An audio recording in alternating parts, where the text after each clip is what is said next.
কথা বলেন ঠিক কিনা? আল্লাহর বান্দা গরিব হয় না, বান্দা আবার আল্লাহর, এই আল্লাহর বান্দা কেমনে গরিব হয়? বান্দা কখনো গরিব। যে কোনো শিক্ষিত ছেলেকে মেয়েকে জিজ্ঞেস করেন, আমি আমার বাবার থেকে এক ফোঁটা পানি হয়ে মার পেটে গিয়েছিলাম, আমার যে সিস্টেম আপনারও একই সিস্টেম। কয় ফোঁটা পানি? একটু জোরে বলি, কয় ফোঁটা? যেটাকে কোরআনের ভাষায় আল্লাহ বলছেন খুলিকা মিন মাইন দাফিক ইয়াখরুজু মিন বাইনিস সুলবি ওয়াত তারাইব। ডাক্তারি ভাষায় যেটাকে বলা হচ্ছে স্পাম। আরেকটু ক্লিয়ার করলে আমার ভাইরা বলবে XXXY, XXXY। এক বিন্দু পানি আমার বাবার থেকে আল্লাহর হুকুমে আমার মায়ের পেটে যখন গেলাম, ওই এক বিন্দু পানি থেকে আজকের আমি হলাম, আজকের আপনি হলেন। আপনার আব্বা জানের এক বিন্দু পানি থেকে আপনার মায়ের পেটে যাওয়ার পরে এক ফোঁটা পানিটা 40 দিন যাওয়ার পরে রক্তপিণ্ড হয়েছে, 40 দিন যাওয়ার পরে পানি থেকে রক্ত, রক্ত থেকে গোস্তপিণ্ড হয়েছে। প্রতি 40 দিন অন্তর অন্তর দেহ পরিবর্তন হতে হতে হতে একদিন আমার দুইটা চোখ হয়ে গেল। সুবহানাল্লাহ। এই দুইটা চোখের পাপড়ি হয়ে গেল, এই দুইটা চোখের মধ্যে পলক হয়ে গেল, এই দুইটা চোখের মধ্যে আপনার মনি হয়ে গেল, এই দুইটা চোখের মধ্যে আপনার আমার সৌন্দর্য হয়ে গেল। ওই এক ফোঁটা পানি থেকে নাক তৈরি হলো, নাকের দুইটা ছিদ্র তৈরি হলো, মাঝখানে একটা হাড় তৈরি হলো। এক ফোঁটা পানি থেকে গাল তৈরি হলো, ঠোঁট তৈরি হলো। এক ফোঁটা পানি থেকে নাক তৈরি হলো, এক ফোঁটা পানি থেকে কান তৈরি হলো, এক ফোঁটা পানি থেকে লতি তৈরি হলো, এক ফোঁটা পানি থেকে চুল তৈরি হলো, কপাল তৈরি হলো। এক ফোঁটা পানি থেকে বুক তৈরি, পেট তৈরি, কোমর তৈরি, হাঁটু তৈরি, পা তৈরি। সুবহানাল্লাহ বলেন। এক ফোঁটা পানি থেকে, এক ফোঁটা পানি থেকে কলিজা তৈরি হলো, আঁতুড়ি তৈরি হলো, কিডনি তৈরি হলো। এক ফোঁটা পানি থেকে হাত তৈরি হইলো, পিঠ তৈরি হলো। এক ফোঁটা পানি থেকে হাত তৈরি হইলো, আঙ্গুল তৈরি হইলো, নখ তৈরি হলো। এবার জগৎ জিজ্ঞেস করে, এক ফোঁটা পানি থেকে এত কিছু কিভাবে সম্ভব? রব বলে যে এটাই তো তোদের রবের কুদরত। কয় ফোঁটা পানি? জোরে বলি, কয় ফোঁটা? আর কেউ পারবে? এক ফোঁটা পানি থেকে এত বড় দেহ, ভিন্ন ভিন্ন জিনিস, রবের কুদরত। খুঁটি ছাড়া আসমান, রবের কুদরত। পানির উপর জমিন, রবের কুদরত। আপনার আমার নিঃশ্বাস নেওয়া, রবের কুদরত। নিঃশ্বাস ফেলা, রবের কুদরত।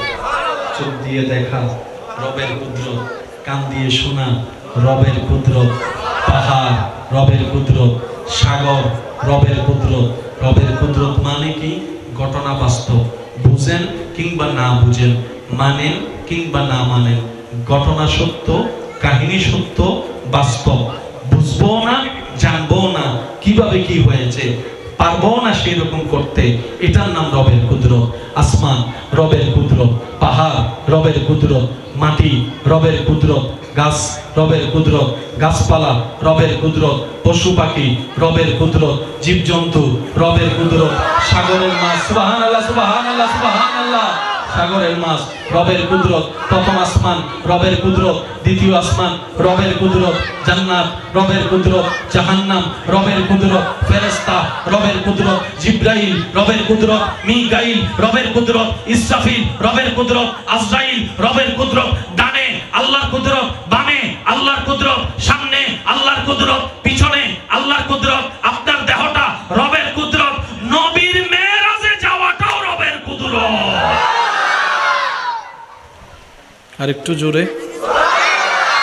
আপনার আমার নবী যে মেরাজে গেছেন, এটাও রবের কুদরত। আর রবের কুদরত মানে কি? ঘটনা সত্য। কিন্তু কেমনে হয়েছে আমাদের ব্রেন দ্বারা ক্যালকুলেট করা সম্ভব?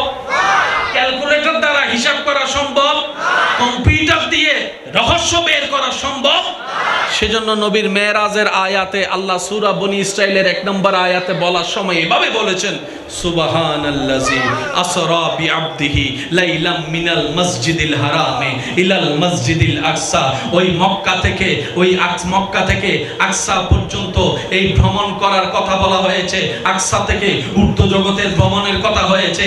এবার জগৎ বলে বিমান ছিল না, হেলিকপ্টার ছিল না, ওটের রাজ্য ছিল, কিভাবে সম্ভব অল্প রাতে এত জগৎ ভ্রমণ করা? মক্কা থেকে আকসা যাইতে তো অনেক মাস লেগে যায় উট দিয়ে, অল্প রাতে কিভাবে নবী মুস্তাফা রাহমাতুল লিল আলামিন মক্কা থেকে কিভাবে আকসায় গেল?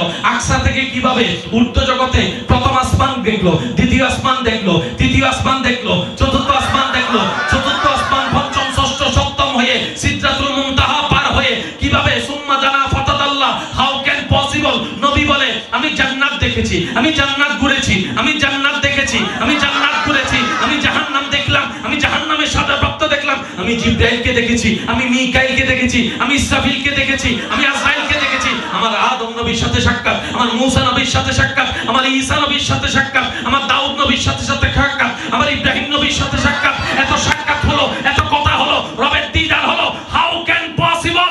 রব বলে যে গবেষণা করতে চাইও না, কোরআনের আয়াত গবেষণা করো। সুবহানাল্লাযী আসরা বিআবদিহি, নবী গিয়েছে, নবীর দিকে তাকায়ও না, নবীকে যে আল্লাহ নিয়ে গিয়েছে ওই আল্লাহর কুদরতের দিকে তাকাও। সুবহানাল্লাযী। নবীর মেরাজে যাওয়া কার কুদরত? বেগুন না হয় একদম সবাই মিলে বলেন কার কুদরত? আল্লাহর কুদরত হচ্ছে বাস্তব।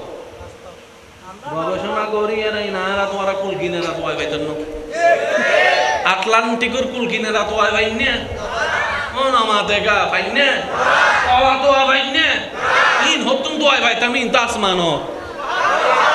তো মুসলমানের একটা মেন বিষয় কি মনে রাখবেন, মাইকের আওয়াজ যতটুকু যাচ্ছে, মুসলমানের একটা গুণ হচ্ছে যে আল্লাহ এবং রসুলের দিকে তাকিয়ে কোনো প্রকার দ্বিধাদ্বন্দ্ব করা ছাড়া আমান্না, আমরা মেনে নিলাম, এটার নাম মুসলমান।